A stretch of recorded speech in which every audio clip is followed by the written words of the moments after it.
Sejam muito bem-vindos ao canal oficial da GT Consórcios. Hoje a gente vai estar tirando algumas dúvidas de vocês, dúvidas muito frequentes. E claro, quem vai estar me acompanhando aqui é o Marcelo Monteiro.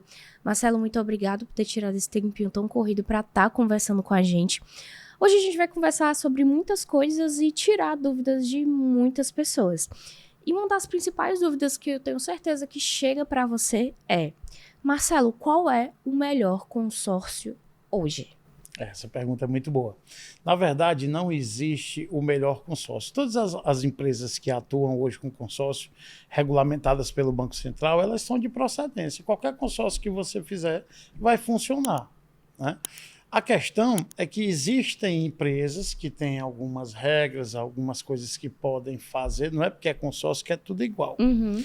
E algumas outras empresas têm outras peculiaridades, ou seja, tem algumas diferenças entre umas e outras. Então eu faria a pergunta, eu responderia a sua pergunta com outra pergunta.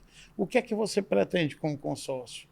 Você pretende fazer uma poupança? Você tem emergência no bem? Você quer fazer uma aposentadoria imobiliária? Ou seja, depende do que você quiser fazer, vai existir um consórcio ideal para aquela situação. Entendeu? Então, assim, todo consórcio vai funcionar. A questão é a orientação, a venda consultiva que o vendedor pode te prestar nesse momento. Perfeito. E o que é o custo efetivo? Legal. O que é o custo hoje do consórcio? Tá? É a taxa de administração, na maioria dos casos, fundo de reserva e o seguro de vida. Então, o custo efetivo quer dizer quanto vai me custar a somatória toda né, do que está agregado aqui no consórcio. Porque o cara pode fazer, eu vou te dar um exemplo, o cara pode fazer a pergunta assim: quanto é a sua taxa de administração? E eu dizer, é 20%. Aliás, mas eu tenho uma taxa de administração aqui de 15%. E quando a gente calcular o meu consórcio, que a taxa é 20%, com a taxa dele, que é 15%, o meu vai ficar mais barato. Como assim, Monteiro? Como é que 20 vai ser menor do que 15? É porque tem seguro de vida, fundo de reserva e tal. Isso somado vai dar mais do que os 20 que eu tenho só de taxa de administração. Então, às vezes, o cara compra gato por lebre, achando que o cálculo é só a taxa. E tem consórcio que nem cobra fundo de reserva, que pode tirar o seguro. Ou seja, então você pode cobrar só a taxa de administração. O custo efetivo aqui provavelmente vai ser menor do que um outro que tem todas essas situações, entendeu? Entendi, perfeito. E quando é que é feita a avaliação do imóvel? Falando um pouquinho mais de imóveis em si. Legal. Monteiro, como é que eu sei que o meu imóvel vale tanto? Como é que eu sei? Geralmente essa pergunta é muito frequente. Olha, se você já fez alguma avaliação no seu imóvel, provavelmente, como a empresa vai contratar um profissional da área, da sua região, ele vai valer o valor venal. A gente não tem muito problema com a avaliação. Mas eu não tenho como fazer uma avaliação prévia antes do consórcio. A avaliação do imóvel, para você saber quanto ele vai valer e tal, ela só vai se dar depois que eu for contemplado.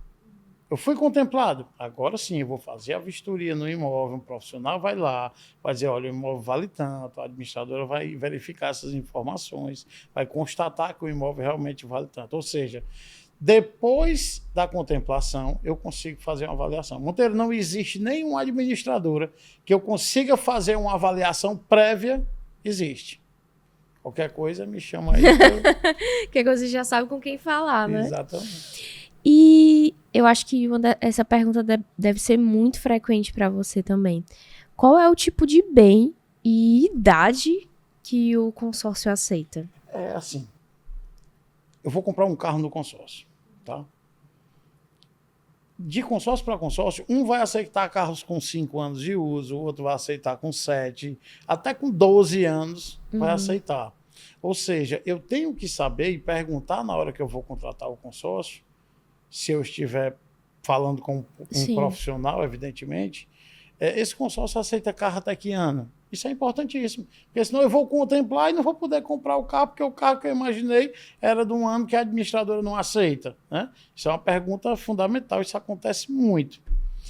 Já o imóvel não, né? O imóvel não tem idade, eu posso comprar novo, seminovo, a questão é que ele esteja regularizado, documentado, averbado, escriturado, tudo ok. Agora, claro, existem imóveis que não podem ser comprados, sim, um que está numa APA, numa área de preservação e tal. No consórcio pode comprar sítios, chácaras, salas comerciais, coisa que no financiamento já não pode. Imóvel rural, Monteiro, pode sim, algumas administradoras sim. Então, assim, conversando com um profissional, você consegue entender tudo isso. Falando um pouquinho de autos e imóveis também, pode quitar financiamento com um consórcio? Legal.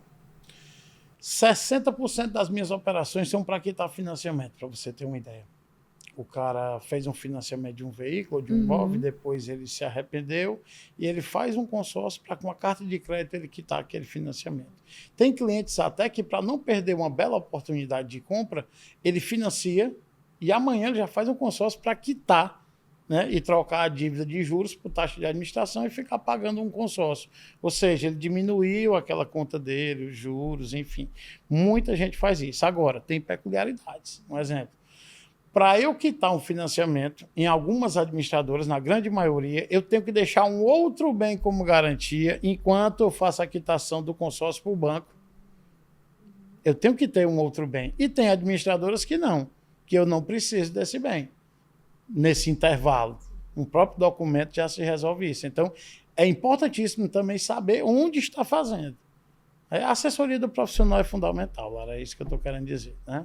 Perfeito. Para ele também não cometer nenhuma decisão equivocada Amanhã ele vai dizer, sabe o quê? Eu fui enganado por um consórcio. Consórcio não engana ninguém. Quem engana é o vendedor, como eu digo no canal, né? E, infelizmente, muita gente tem essa visão do consórcio, essa visão equivocada por ter... Desde quando eu comecei em consórcio há 25 anos atrás, é culturalmente. Eu tenho vergonha de dizer isso, mas é verdade. O vendedor é conhecido trapaceiro. Mas é porque, em sua grande maioria, e o cliente era mais desinformado ainda no passado, então eles usavam isso para... Hoje, com a era digital, está todo mundo mais esperto, graças a Deus. Ainda bem. Mas acontece ainda tem, diariamente. Obrigada.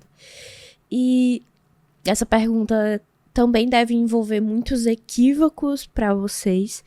Posso dar meu carro como lance? Como é que tu responderia essa pergunta para um cliente, Marcelo? Empresa de consórcio nenhum vai receber o carro do cara como lance. E as empresas ou propagandas estão dizendo, dê o seu carro como lance. E quem acreditar, né? Exato. A história é a seguinte, eu posso ofertar o valor do meu carro como lance. Um exemplo, eu tenho um carro que vale 50 mil, eu faço uma carta de 100 mil. Aí eu disse, estou ofertando um lance, que o lance é verbal. Eu só pago depois que eu for contemplado. Eu quero ofertar um lance de 50 mil. Tudo bem, fui contemplado. Opa, eu tenho um carro. E isso depende da administradora também. Eu tenho um carro de 50 mil. A empresa vai dizer, tem, então tudo bem. Então eu não te entrego uma carta de 100. Eu vou te entregar uma carta só de 50. Tu soma com a venda do teu carro e compra um carro de 100 mil. Ou seja, ele não vai receber o meu carro. Ele vai aceitar o valor do meu carro como lance e vai me entregar uma carta só da diferença. E aí agora eu tenho uma carta e o meu carro. Qual é a vantagem disso? Eu só entrego o carro quando eu for comprar o outro. É isso. Aí a turma acha que eu chego, tá aqui meu carro, não tem nada a ver. Entendeu? É essencial você ter explicado isso, porque com certeza deve ter muitos equívocos sobre essa... aquelas histórias dos asteriscos. Uma que também deve vir muito para vocês. É preciso estar com o nome limpo e comprovar a renda depois da contemplação, Marcelo? Na maioria dos casos, em quase 90% sim. Né?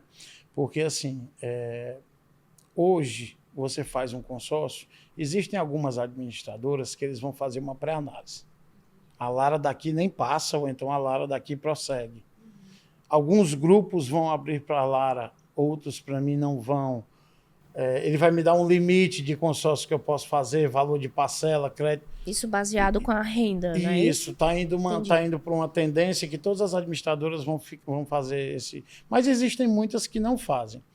Ele diz o quê? Você pode fazer o consórcio com o nome sujo, do jeito que você quiser, mas na hora que você for receber o bem, você tem que estar com o nome limpo, nada mais justo. Né? Às vezes o cliente, rapaz, não sei o quê, eu estou com o nome sujo, é coisa pouca, certo?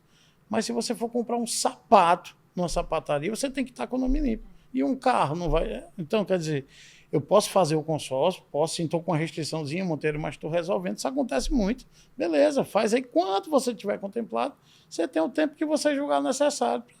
Então, assim, tem administradoras que fazem a leitura do score, verificam isso e tal. Tem outras que só precisam da comprovação de renda. Monteiro, que tipo de comprovação de renda? Aí é onde mora o segredo.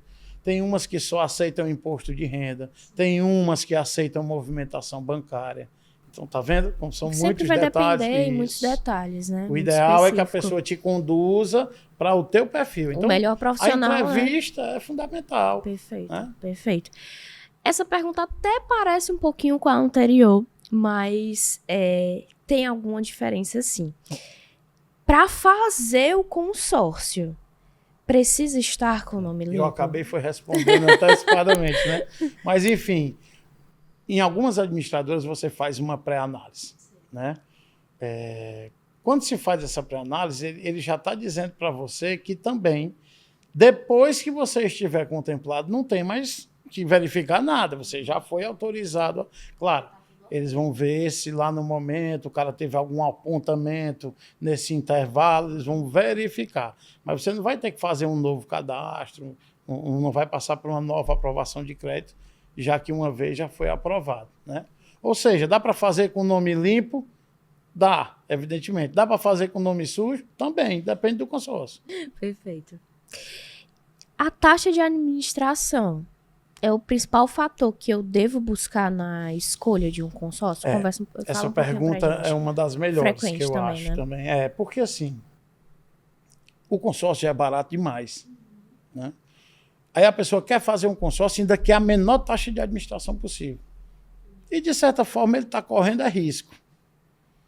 Porque nem sempre o consórcio com a menor taxa vai ser o melhor antídoto para aquela situação dele. Entendeu? Então o consórcio já é tão barato que se você for focar só na taxa de administração, você pode acabar fazendo o pior negócio, né? Tem situações que eu tenho que pesquisar a taxa de administração, é importante eu saber quanto é, mas ele não é o fator preponderante não. Vou te dar um exemplo. Agora, semana passada, o cara disse, olha, eu tenho uma taxa de administração de 12%. Certo, eu tenho uma aqui de 20%, mas eu garanto para você que é melhor. Como assim? Vamos lá. O lance que o cara tinha que dar, porque ele tinha emergência no caminhão, o lance do de 12% era 70%. E o lance que eu tinha que dar na de 20% era 30%. O que é melhor? Eu antecipar 30% ou antecipar 70%? É um pouco óbvio, né? Ia ficar mais salutar para mim pagar uma taxa maior no valor, entendeu? Eu aportando menos, até porque o caminhão se paga. Então, assim, é importante fazer essa conta. Nem sempre, o que eu digo, é importante saber a taxa, mas não é o fator preponderante para fazer um bom negócio, não. Perfeito. E o plano pontual, como é que funciona? Primeiro, acho que é interessante, principalmente os nossos telespectadores, entenderem o que é o plano pontual, para depois a gente seguir ali de como é que ele funciona. Quando eu comecei lá atrás, 25 anos, próximo à era glacial, né? Era impossível dizer isso que eu vou dizer agora. O plano pontual é um plano que você sabe a data que vai receber o bem. Então, quando é que em consórcio se imaginou isso? É um plano exclusivo da Rodobens, administradora de consórcio. Só eles têm esse plano. Tem a retaguarda do Banco Rodobens, então dispensa comentários. É um grupo que você não oferta lance. Ele só tem sorteios. São pouquíssimas pessoas, mas você pode antecipar o recebimento do bem num curto espaço de tempo. E tem um limite. Olha, você pagou até aqui, daqui não passa. Aqui você já pode escolher seu carro, já pode escolher seu imóvel. Então, assim, para quem compra imóvel na planta, o cara não espera 2, 3 anos para receber o imóvel, é melhor fazer um plano pontual, vai sair muito mais barato. E no máximo, em 2, 3 anos, ali, talvez ele receba o bem. Ou seja, é bem interessante conhecer o plano pontual. É mais uma coisa no portfólio, né? Não, é bem diferente, é bem exclusivo, pode ter certeza.